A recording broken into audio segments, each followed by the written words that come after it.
Всем привет! С вами Том Square, и это наш первый выпуск подкаста Basement Talk. Йоу-хоу. Крайне слева. Посередине. Не падай. Давайте представимся для начала. Салима. Алан. Ярослав. Да.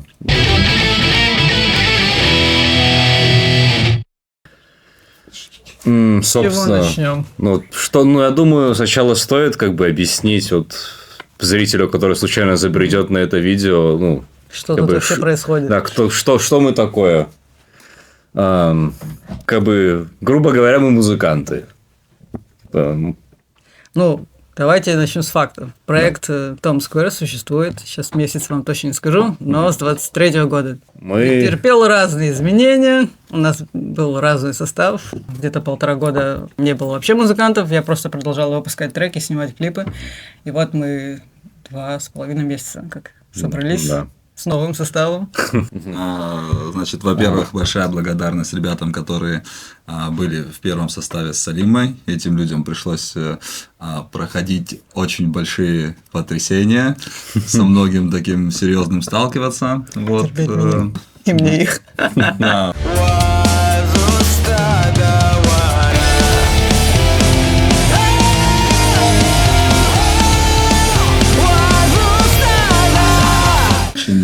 Очень смелые люди. Работа в коллективе это всегда сложно. Да, очень смелые люди, тем более тут у нас еще жанр музыки у Салимы, то есть в этом проекте Tom Square, Tom Square! Tom Square, да.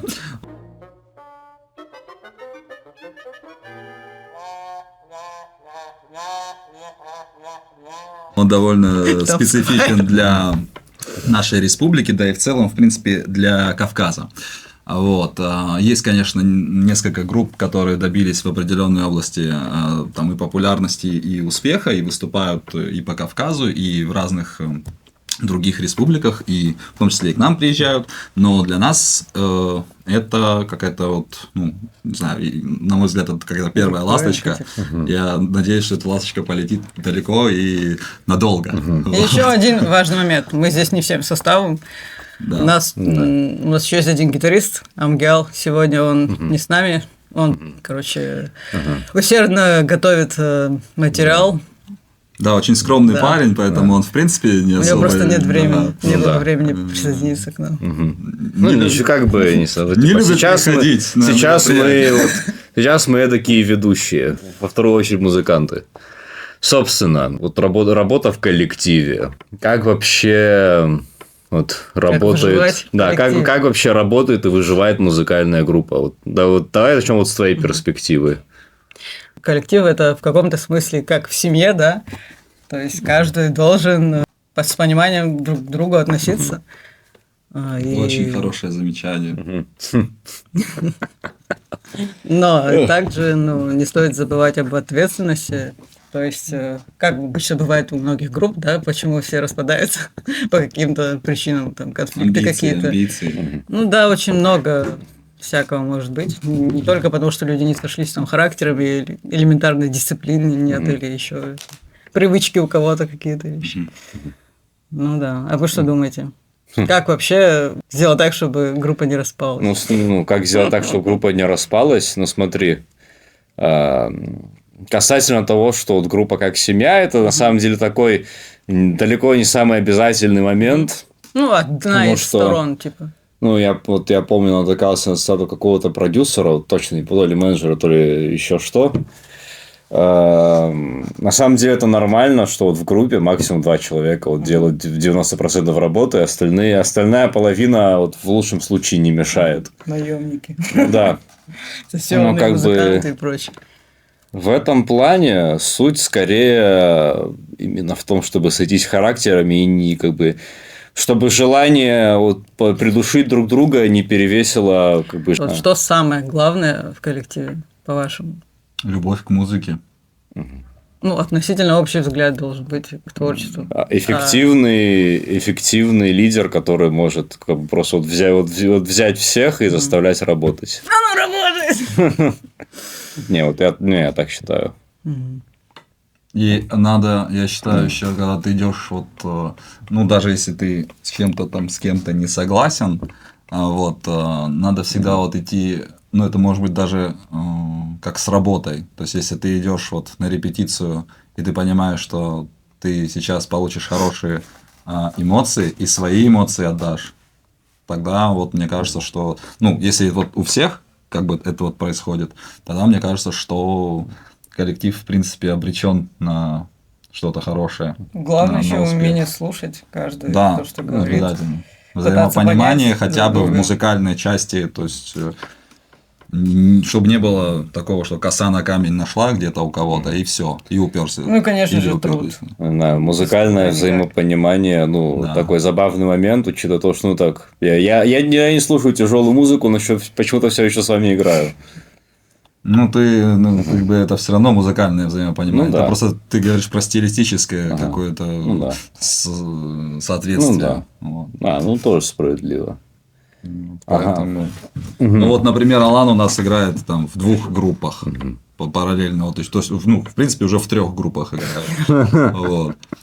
Потом... Может, назовете, что за группа? Да, кстати. Люди были в кстати. курсе.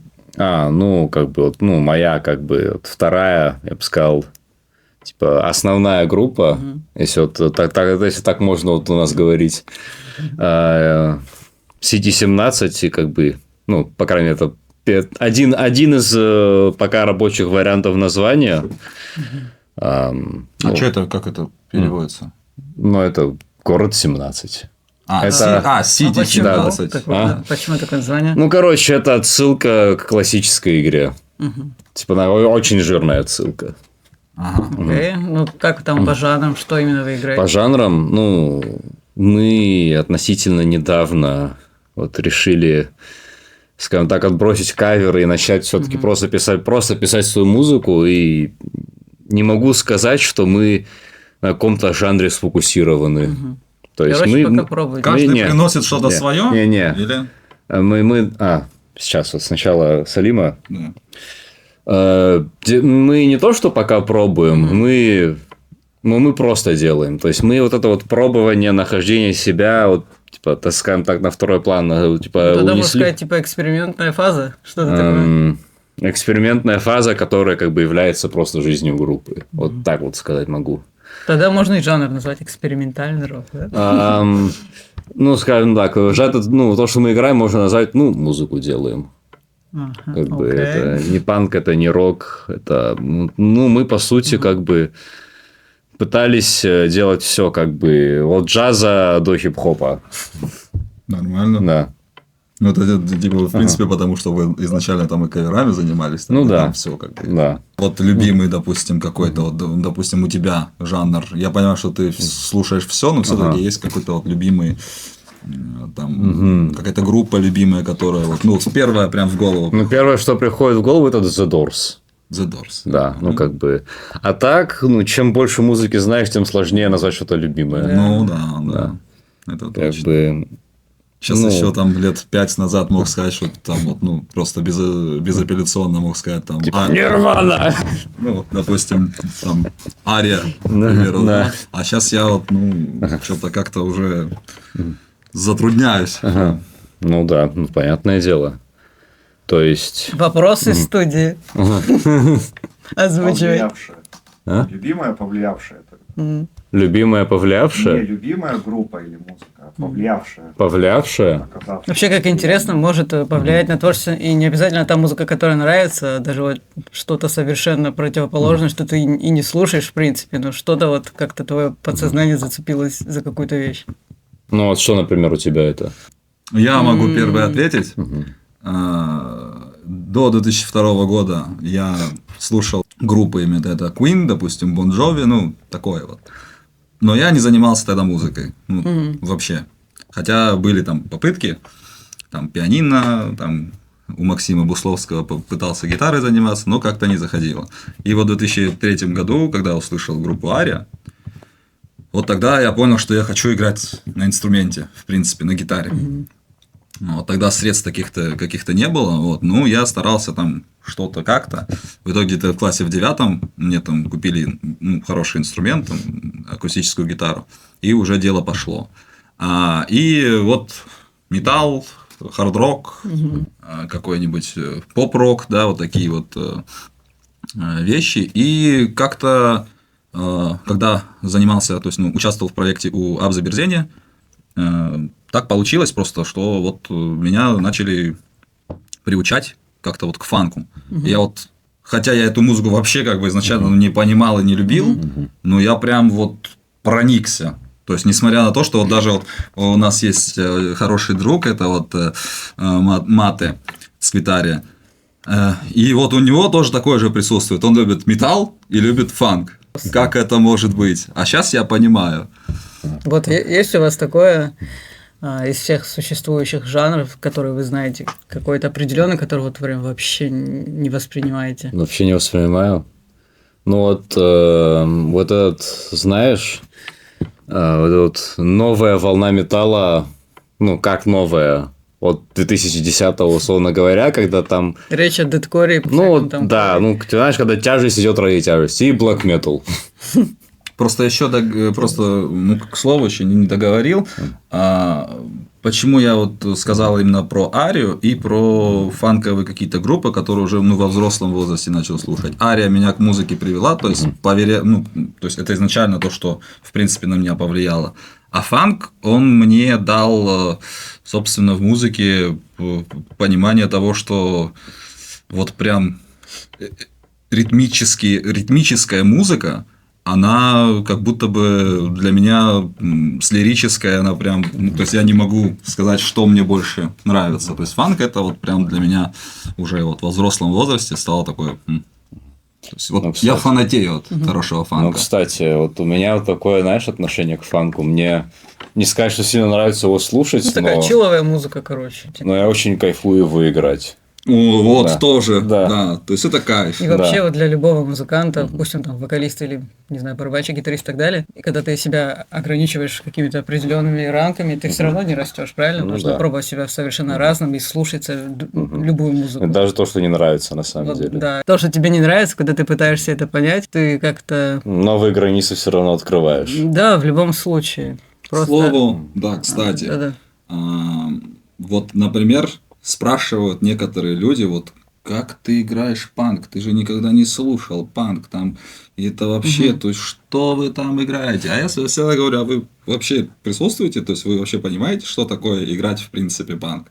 То есть, какой-то выброс эмоций, какое-то вот именно экспрессия какая, да, это там мы сейчас не будем сравнивать по стилю, где сложнее играть, что музыка разная, она, но в любом случае. Самое главное, сорян, перебью. В музыке что? Донести какую-то эмоцию, вызвать эмоцию у зрителя, у слушателя. А если этого ты должен сам, то есть, ты должен как минимум сам испытывать эту эмоцию. Вот как-то главное вкладывать с удовольствием, чтобы делать то, чем ты занимаешься. Ну, тоже душу, короче, вложить. Да. Такая у вас, ребята, насчет повлияния. Насчет повлияния. Отовсюду понемножку, короче. На меня, как такой на мой барабанный стиль, можно сказать. Да, вот, кстати, давайте именно вот конкретно ты вот играешь на басу, на что ты обращал внимание в музыке, и вот ты как барабанщик тоже. И касательно вот моего такого барабанного стиля, что странно для меня прозвучит, на меня вот сильно повлияли вот эти вот группы, которые я слушал лет в 16-15, вот там вот всякие вот тяжелый постгранж, вот это вот все, как бы, и это как-то перемешалось вот с тем, что я слушаю сейчас, то есть, условно говоря, там Doors, потому что там как бы Джон Денсмор, типа супер крутой, супер интересный барабанщик. И вот могу выделить там Митча Митчелла, когда он с Джимми Хендриксом играл.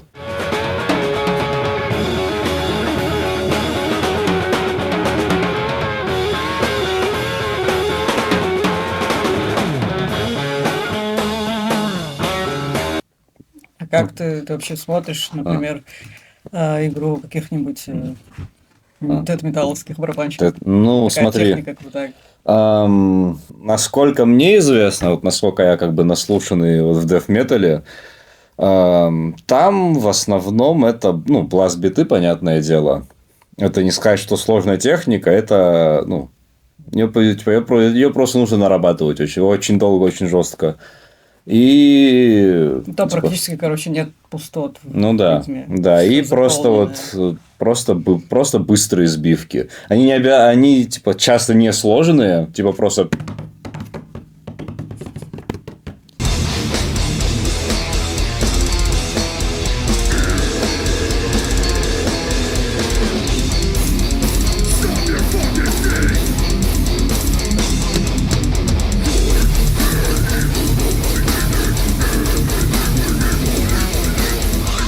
Просто вот, типа, единичные удары по всей установке. И как бы, ну, не знаю, я как бы привык считать металл такой, на самом деле, довольно несложной музыкой в техническом плане. Ну, смотря какой жанр. Ну, тоже смотря какой, но... Как думаешь, джазовый барабанщик смог бы сыграть, не знаю, дэт-метал группе? Джазовому... человека еще зависит. Ну да, джазовому барабанщику, скорее всего, не было бы интересно, но... Джазовый барабанщик... Просто он технически крутой. Мне кажется, он сможет все сыграть. Ну да, джазовый барабанщик сможет все сыграть. То есть, бласт-биты тоже джазовые барабанщики придумали. Такому сильному джазовому барабанщику вообще не будет сложно металл играть. Ну, наверное. Ну, может быть, как для восприятия будет сложно. То есть, условно говоря, если там вот в таком вот квартете там с контрабасом вот играл всю жизнь, и тебе вот услышал перегруженную гитару, да, у тебя, скорее всего, это когнитивный резонанс произойдет. Ну, а так, если вот даешь такому человеку партию, он сыграет. Я думаю над твоим вопросом, и что-то вообще не приходит никакой... Прям это, наверное, потому что как бы я в бас пришел относительно недавно, и пока еще как бы такой какой-то стиль кого-то, ну как бы да, то есть гитарно я могу сказать, кто мне ближе всего там по стилю, там, ну допустим Гэри Мур, к примеру, вот, а вот в басе могу сказать только, ну, наверное, то, к чему бы я вот хотел именно стремиться, это Стив Харрис. Стив Харрис, он откуда? Iron Maiden. Вот, скорее всего, так. Поэтому реально не могу сейчас сказать. Пока только я ищу его. Да, я вот касательно баса вот сейчас вот хотел вставить про Дэху. Я вот не помню их басиста, но как будто вот... Сказки из зала. Байки. Это вот, тот басист, у которого есть чему поучиться. Не знаю, как ты относишься к Дэху. Мне, например, не сказать, что сильно нравится, но тем не менее. И такой поздний Пол Маккартни, наверное. Хотя тоже так. Я вот пока вы говорите, сижу, думаю, кто на меня в плане вокала повлиял. Знаешь, вот любой безымянный этот металлический вокалист. В смысле, ну, я шучу. Не, ну вообще у меня пошло все с совершенно другой музыки. Я слушал больше именно джаз, блюз, такую старую музыку соло я обожала прям в детстве.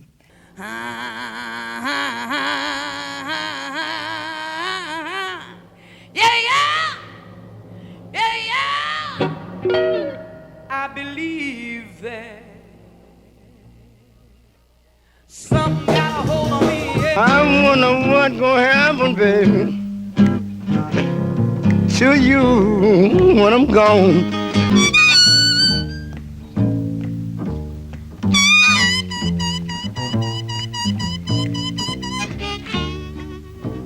So much pain.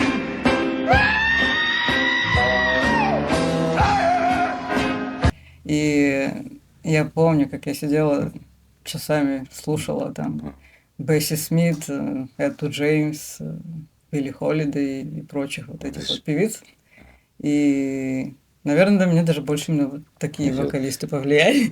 А если говорить уже в сторону рока и металла, ну, не знаю даже, честно говоря. Ну, я слышала, что... Иванушки. Не Нирванушки. Тот, который этот... Alice in Chains, Первый. Soundgarden. Вот. Как? Мне нравится вокал Криса Корнелла и Лейн Лист. Погоди. Как в детстве можно обожать соул? Вот это интересно. Как в детстве можно часами слушать соул? Ответ находится буквально у нас в комнате. Угадай. Перед твоим носом буквально. Мультики. Серьезно, на самом деле, старые мультфильмы. Там такая крутая музыка. Вы обращали внимание? Я не... Я просто не помню старые. Мне как-то попалось видео, где показывают, как озвучивают движение в том же Томе и Джерри или диснеевский. Каждый жест, там сидит какой-то, вот это оркестр озвучки, и они вот это каждое движение озвучивают.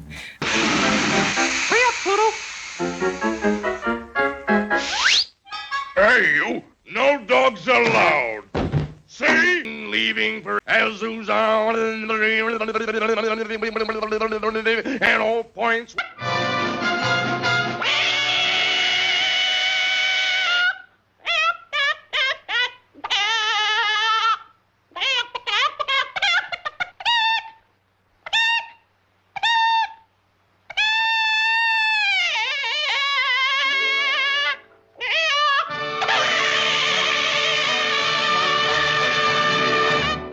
Очень круто. И вот, чтобы нагнетать вот эту атмосферу какую-то, меняется настроение музыки. И вот я почему-то очень сильно на это внимание обращала. И вот в Томе и Джерри очень много крутого джаза и блюза.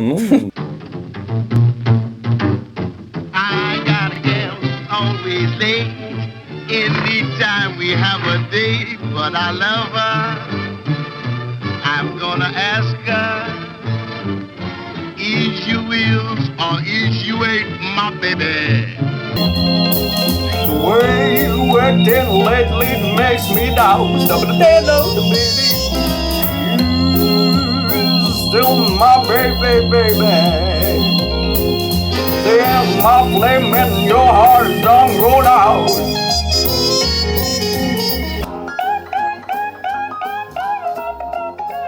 Да, понимаю. Просто мой... Камера пишет? Пишет. Окей. По всей видимости. Просто на мой музыкальный путь, можно сказать, начался в 15 лет с Carry On My Wayward Son. Carry on my wayward son. There'll be peace when you are done. Lay your weary head to rest. Don't you cry no more.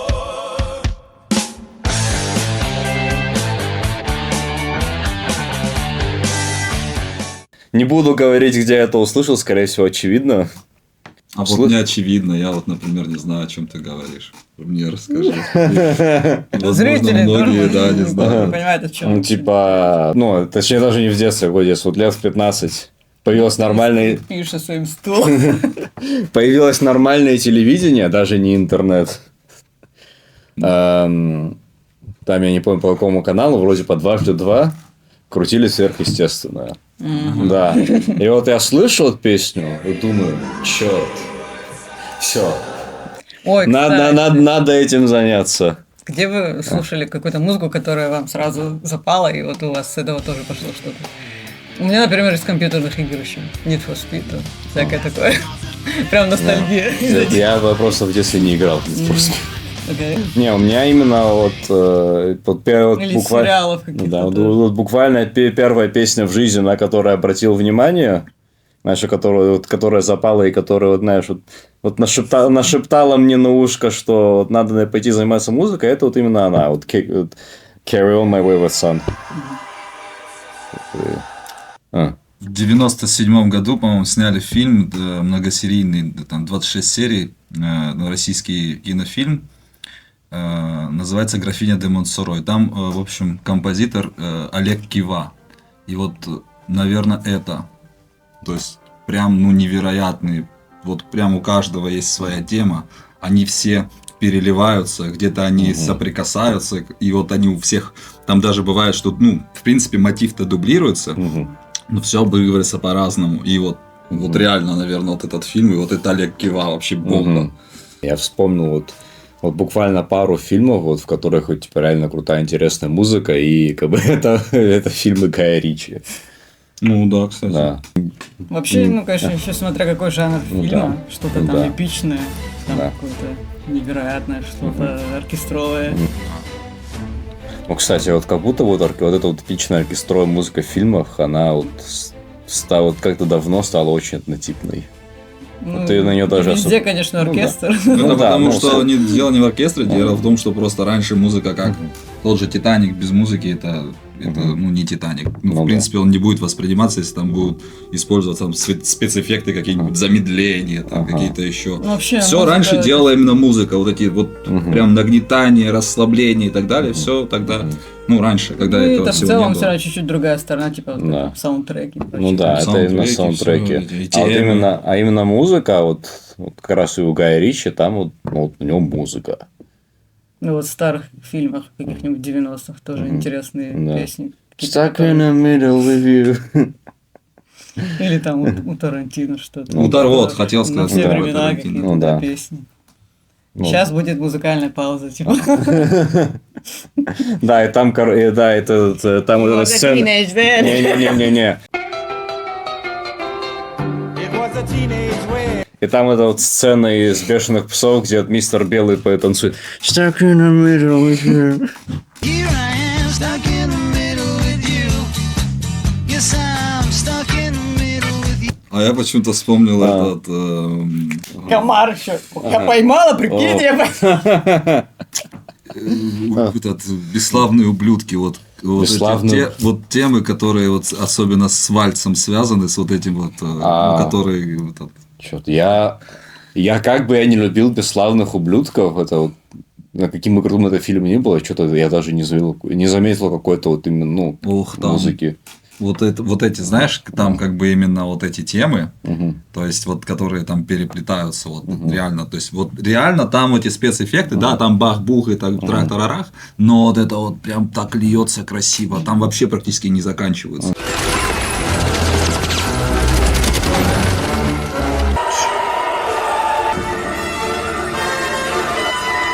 Девчонка.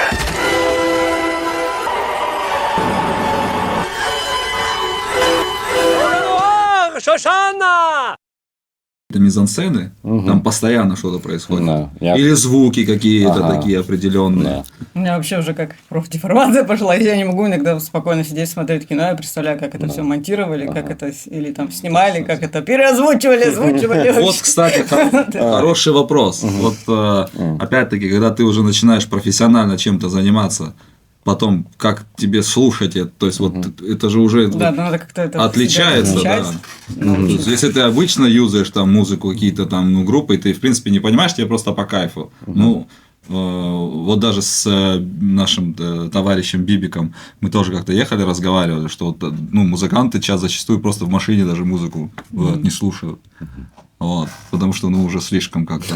А если слушают, то вот это вот постоянно через призму вот именно своего, именно профессионализма, то есть это все оценивается, а не просто через какое-то там, не знаю, спонтанность вот эту вот, то есть вот, здесь понравилось.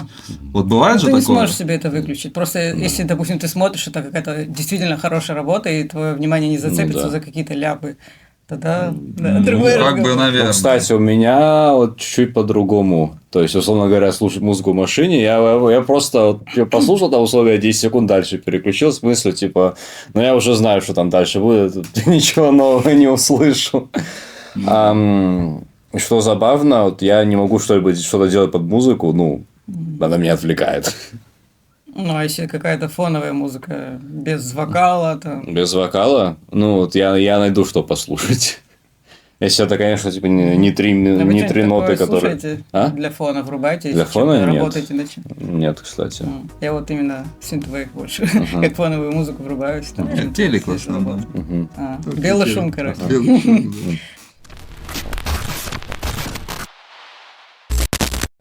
Как вы видите наш первый концерт, которого у нас еще не было, который люди так ждут? Мне там в личку пишут, и люди подходят, говорят, вы крутые, когда можно будет на ваш концерт в Дрипше попасть? Когда концерт? Не знаю, тут... Спасибо за вопрос, спасибо. Это очень сложно. Не можем больше ждать. Мы вас понимаем. Алан ответит. Ну, концерт Мои деньги. будет когда-нибудь, а в Он Дурипще... будет в любом случае. В Дурипще, ну, может быть, будет когда-нибудь. Как бы я на самом деле удивился тому, что вот люди вот... Ну, насколько я понимаю, ну, концерт Дурипща это как вот мем у тебя зародился. Да, я очень удивился тому, что люди, ну, вот реально вот... А потом я подумала, почему бы Как нет? бы вот вы восприняли серьезно и спрашиваете, когда у вас концерт Дурипща. Я вот слушаю, я вот особо за этим не следил. И как бы думаю, а что за концерт Дурипща? Какой концерт? Я сразу немножко у меня чуть-чуть уши порозовели, когда это увидел. Даже я не врубился. Сперва с Лухны так залетела тема. А вот с Лухны я реально сначала не понял. Да. Это ж первое ты то, что написала. Потом В общем, Дара тоже. Есть дорогие наши Всё упирается в поклонники, технические да, сложности, поклонники короче. наши, и еще даже как бы такие Финансовые. виртуальные.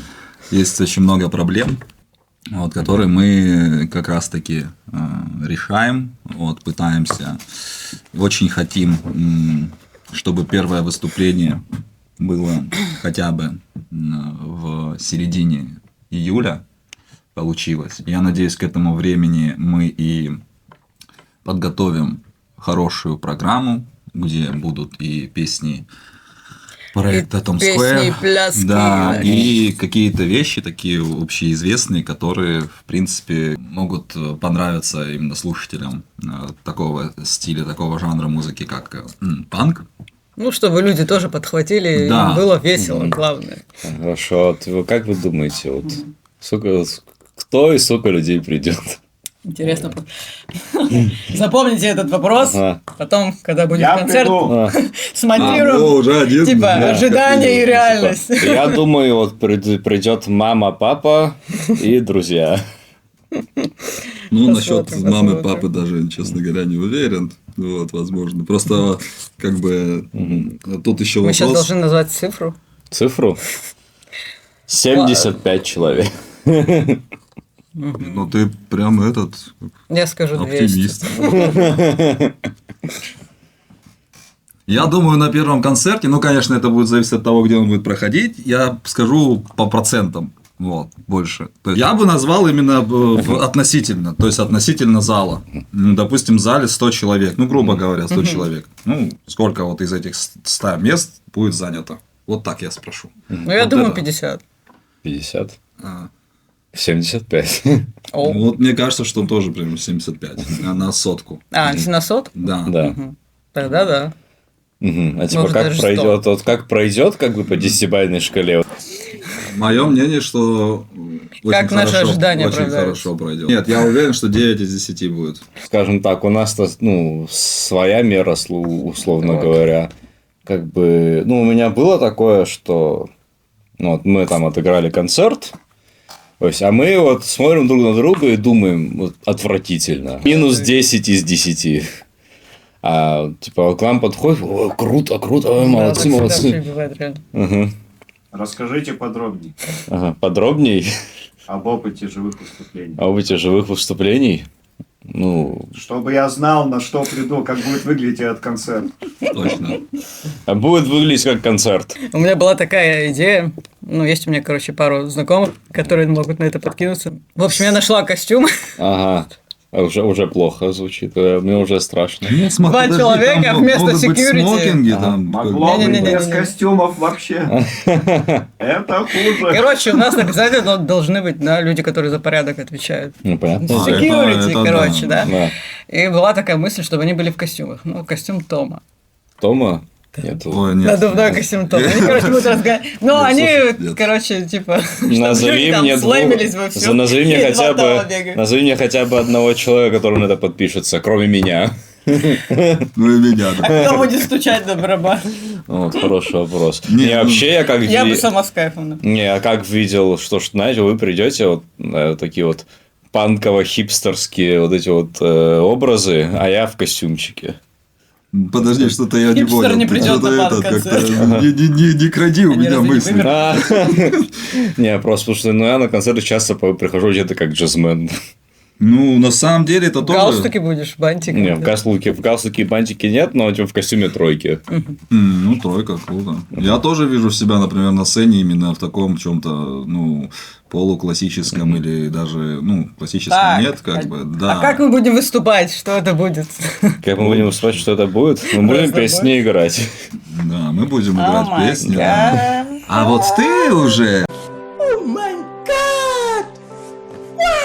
Вот ты Нет, уже... ну это диссонанс, ребята, так не Нет, делается. нет, Если мы смотри. играем джаз, мы все А одеваемся ты представь стилистически. себе, просто представь себе, вот вокруг тебя прям джентльмены, и ты тут вообще вот хочешь быть Да. там, я не знаю, птицей какой-нибудь красной, Ну хочешь да, быть ну там смотри. рыбой Вставка какой-нибудь, с красной русалкой.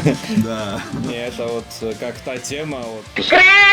Не, это вот как та тема, вот комната вот полная людей в костюмах, а во главе стола чел в майке. Вот. Да, это тоже, это контраст, понимаешь? Не, я думаю, все-таки мы над этим подумаем. Да. Потому что идея с костюма это такая придумка моя. Не только твоя, опять не Ну, я Ну просто да. хотела подвести к той мысли, что у коллектива, группы должен быть свой узнаваемый стиль какой-то, да? Это тоже очень важно. Ну, справедливо. Ну, как бы... Ну, хотя бы, грубо говоря, чтобы не было такого, что... Ну, это, одни там во-первых, не желтые только майки. уважение к зрителю, но и также и Да. к Ну, себе. кстати, интересно, что и даже там что-то в комментариях, может, напишут, что как они видят, допустим, вот, панк. Можете кидать свои идеи. Да, короче. да, панк коллектив на сцене, допустим. Ну, у нас главное, в чтобы Абхазии. не был концерт Джиджи Аллена. А? Можно? Это не под запись. Ладно. То есть, короче, мы работаем, вот, мы пытаемся найти варианты и репетируем, самое главное. То есть, это все вокруг. Главное, это материал, который будет, собственно, и хороший звук. Я тут видос видела недавно. Случай был. Короче, вот смотрите. Машин Ган Келли прыгнул в толпу, тупо убился. Его никто не... Разошлись и все. Не, ну что-то его еще как-то... Там еще есть. Ну, наверное, типа, иногда люди очень сильно верят и в себя, и... Слишком сильно поверил в Мне себя. кажется, тут немножко еще какие-то галлюциногены повлияли. А черт знает. Ну, Ну, он да. с крыши прям прыгнул. Ага. Причем, наверное, не со сцены. Не заставит, да, реально. Возможно, у чувака кризис просто хотел уже это Жесть. Угу. с собой. Не думаю. Представьте, если мы вот так будем выступать где-нибудь на огромной сцене, толпа, Не, ну смотри. и вдруг там Ангел захочет прыгнуть в порыве, не знаю. Да, вот. и знаешь, вот Ловите! у него из Это его скорее гитары... Сулугун. Не. Да, Да, его с Сулугун. гитары Джек вылетает, и вот на всю сцену вот такой вот визг проносится. Нет, просто вопрос, люди разойдутся или поймают? У нас Смотри, какая публика? если вот у нас, я думаю, это, ну, во-первых, Паника скорее. такое очень неортодоксальное явление будет, вот стейдж-дайвинг. Это псума, это стейдж-дайвинг. Поэтому, вот, допустим, если кто-то... И ну, я думаю, если пытаться прыгнуть со сцены, ну, может быть, кто-нибудь вот раскусит и попытается поймать, но в Знаете, основном можно как все это вот... сделать? Это должно быть запланировано. Короче, Это люди, которые тебя поймают, Ага. По жанрам, по Поэтому нашему я жанру думаю, все если кто-то должны решит разбиться и сигануть умереть. со сцены, он как бы встретится вот лбом с асфальтом. это А будет представляете, вот так вот Последний. все прыгнули, все грохнулись, все в крови и продолжаем играть.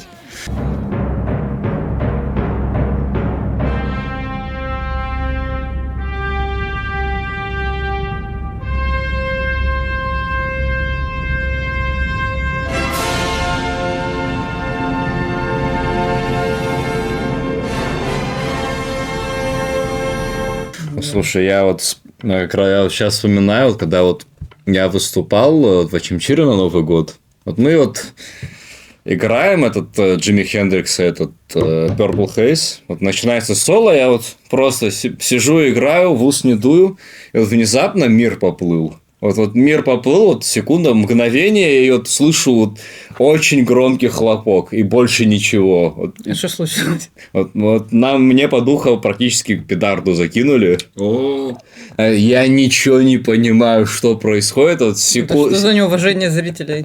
Я вот секунды 2 прихожу в себя, И как бы вот понимаю, что руки продолжают играть, поэтому, ну, мол, ладно, нормально. Контузил. Как бы, ну, оглушило всех.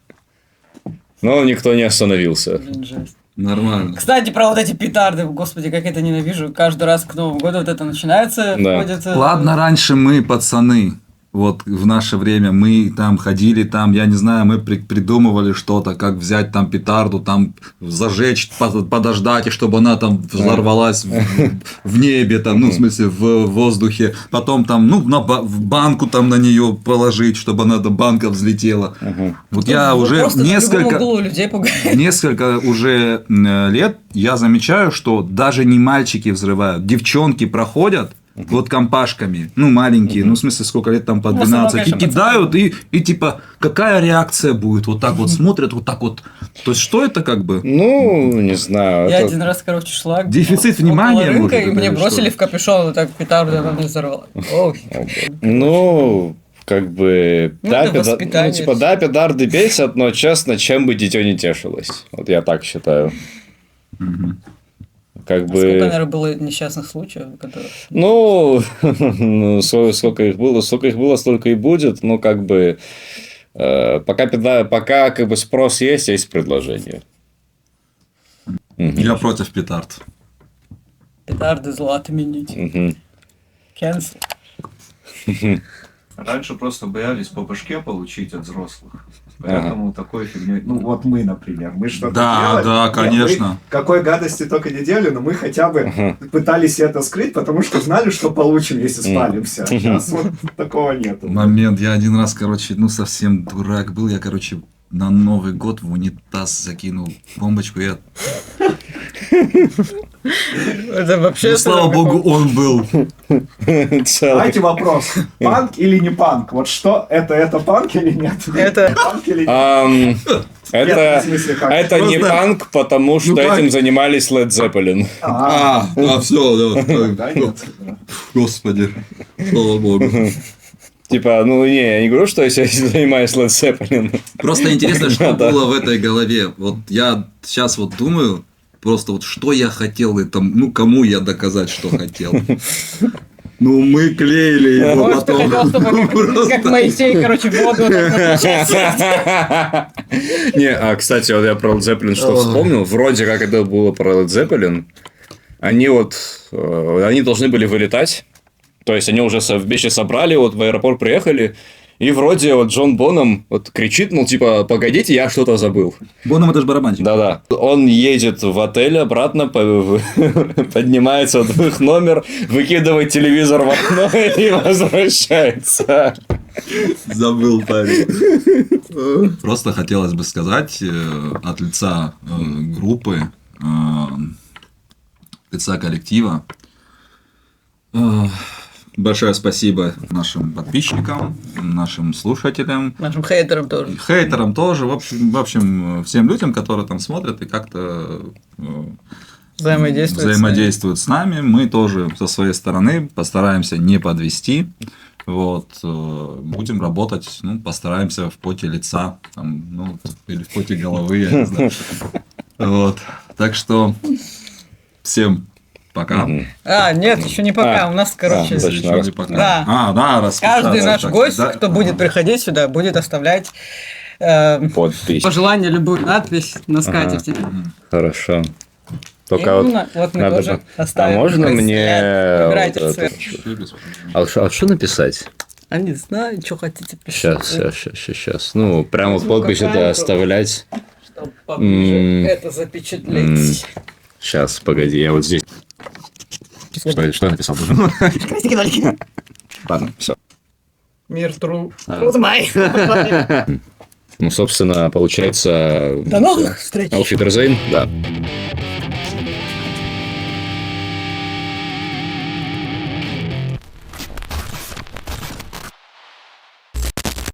A mind that's weak and a back that's strong, below 16 pounds, and more than you can.